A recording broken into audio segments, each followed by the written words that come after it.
জানেন যে নির্বাচন উত্তর বাংলাদেশের বিভিন্ন জেলাগুলোতে, উপজেলাগুলোতে, বিভিন্ন এলাকায় আমরা মারাত্মক ধরনের আক্রমণের শিকার হচ্ছি।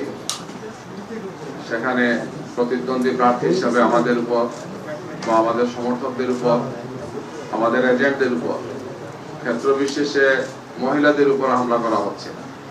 শতাধিক ঘটনা ইতিমধ্যে ঘটেছে। আমরা সবগুলো তথ্য নিয়মিত কালেকশন করছি এবং সেই সমস্ত তথ্যগুলো আপনারা পাচ্ছেন জাতীয় সংবাদপত্র, জাতীয় সংবাদ মাধ্যমগুলোতে সেই সমস্ত বিষয়গুলো আছে। বিভিন্ন জায়গায় সহিংসতার ঘটনায় মৃত্যুবরণের ঘটনা ঘটেছে, মারাত্মক আহত হয়েছেন, পরে মৃত্যুবরণ করেছেন, এমন কিছু ঘটনা ঘটেছে। গতকালকে আমাদের 11 দলের শীর্ষ নেতৃবৃন্দের যে মিটিং ছিল, সেখান থেকে মিটিং করে আপনাদের সামনে আমাদের সম্মানিত আমিরে জামাত 11 দলীয় প্রধান নেতা তিনিও কথা বলেছেন, তিনি কিছু আহ্বান জানিয়েছেন, আপনারা জানেন। আমরা এই সমস্ত বিষয়গুলো নিয়ে স্থানীয়ভাবে প্রশাসনের সাথে আমরা আলাপ করেছি, অভিযোগ দায়ের করা হয়েছে এবং আমরা আশা করছি যে এগুলোর ত্বরিত পদক্ষেপ তারা গ্রহণ করবেন। একটি সুষ্ঠু সুন্দর নির্বাচন বাংলাদেশের মানুষ আশা করেছে এবং সেটি নির্বাচন সম্পন্ন হয়েছে। যদিও সেই নির্বাচনে অনেক ক্ষেত্রেই কারচুপি হয়েছে, জালিয়াতি হয়েছে এবং ভোট প্রদানের ক্ষেত্রে বাধা দেওয়া হয়েছে, এজেন্টদেরকে বের করে দেওয়া হয়েছে, বিভিন্ন ধরনের পরিস্থিতি সেখানে তৈরি করা হচ্ছে, যেগুলো আগে বলেছি। আমরা আজকেও আপনাদের সামনে এই সমস্ত বিষয় কথা বলবো। আমাদের আইনজীবীদের প্যানেল আছেন এখানে। আমরা বেশ কয়েকটি আসনে, এখন পর্যন্ত আমরা প্রায় 30টি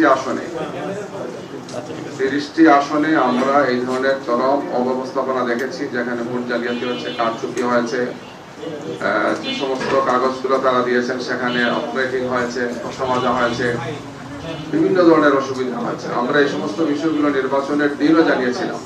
তাৎক্ষণিকভাবে আমরা রিটার্নিং অফিসার এবং ঊর্ধ্বতন অফিসারদেরকে আমরা জানিয়েছিলাম, নির্বাচন কমিশনকে আমরা জানিয়েছিলাম। কিছু কিছু আসনে ভোট রেজাল্ট দিতে মারাত্মকভাবে দেরি হয়েছিল। যেমন ঢাকার কয়েকটি আসনে আমরা ভোর 5টার সময় দিয়ে নির্বাচনের রেজাল্ট পেয়েছি, অথচ আরো কিছু কিছু আসনে বিদ্যুৎ গতিতে রিপোর্ট দেওয়া হয়েছে, রেজাল্ট দেওয়া হয়েছে। এই ধরনের চরমভাবে পক্ষপাতদুষ্ট কিছু আচরণ হয়েছে। সেই আচরণগুলো আমরা আপনাদের সামনে আজকে তুলে ধরবো এবং যে সমস্ত আসনগুলোতে আমরা এই ধরনের নির্বাচনী অব্যবস্থাপনা দেখতে পেয়েছি, অনিয়ম দেখেছি আমরা এবং নির্বাচন সংশ্লিষ্ট যে আচরণবিধি সেটা মানা হয় নাই, এই সমস্ত আসনগুলো নিয়ে আমরা স্থানীয়ভাবে রিটার্নিং অফিসার অথবা ঊর্ধ্বতন অফিসার যারা আছেন তাদেরকে আমরা জানিয়েছি। আমরা পুনঃগণনার জন্য, নতুন করে ভোট গণনার জন্য আমরা সেখানে সংশ্লিষ্ট যারা আছেন তাদেরকে আমরা আহ্বান জানিয়েছি, যাতে তারা এই বিষয়ে সেখানে প্রয়োজনীয় পদক্ষেপগুলো গ্রহণ করে। আমরা এই বিষয়ে নির্বাচন কমিশনকেও আমরা জানাবো, তাদেরকে আমরা যোগাযোগ করেছি, তাদের কাছে আমরা এটা পৌঁছাবো এবং এই ব্যাপারে সম্ভাব্য সব ধরনের আইনি পদক্ষেপ নেওয়ার সুযোগ আমাদের আছে। আমরা সেই সমস্ত আইনি পদক্ষেপগুলো আমরা গ্রহণ করবো। আমরা বিভিন্ন জায়গাতে যে তথ্যপত্র পেয়েছি, যে সমস্ত কয়েক শত ঘটনা ঘটেছে, বিভিন্ন ধরনের হামলা মামলা, এর মধ্যে প্রথম আলোতে আসছে, আপনারা দেখবেন হয়তো, যে বিদ্রোহী প্রার্থীর সমর্থককে পিটিয়ে হত্যা, অভিযোগ স্বেচ্ছাসেবক দলের নেতার বিরুদ্ধে। এই নির্বাচনের পরিঘটনাটি ঘটেছে, যেটি আসছে আমাদের কাছে সমস্ত তথ্যগুলো আছে। এছাড়াও আরেকটি হত্যাকাণ্ড ঘটেছে, সেটি হচ্ছে মুন্সিগঞ্জে,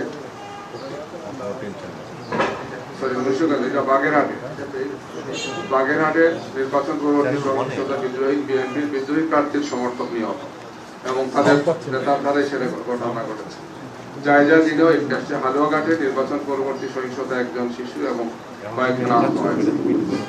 এছাড়া এই ধরনের নিহতের ঘটনায় একজন ছেলের সুখে মায়ের মৃত্যু পত্রিকায় আসছে, যে ফেনীর জেলার দাগনভূঞা উপজেলায় সেলুনিয়া বাজারে গতকাল যুবদলের সন্ত্রাসীদের হামলায় আহত জামাত কর্মী দুলালের মাসটুক করে তিনি ইন্তেকাল করেন। এই ধরনের ঘটনা সহ আরো অনেকগুলো আক্রমণের ঘটনা ঘটেছে, আহত করা হয়েছে, মারাত্মকভাবে কোপানো হয়েছে, বাড়ি ঘরে হামলা হয়েছে, সম্পত্তি জ্বালিয়ে দেওয়া হয়েছে, দোকানপাট লুটপাট করা হয়েছে। এগুলো একের পর এক ঘটনাগুলো ঘটে যাচ্ছে।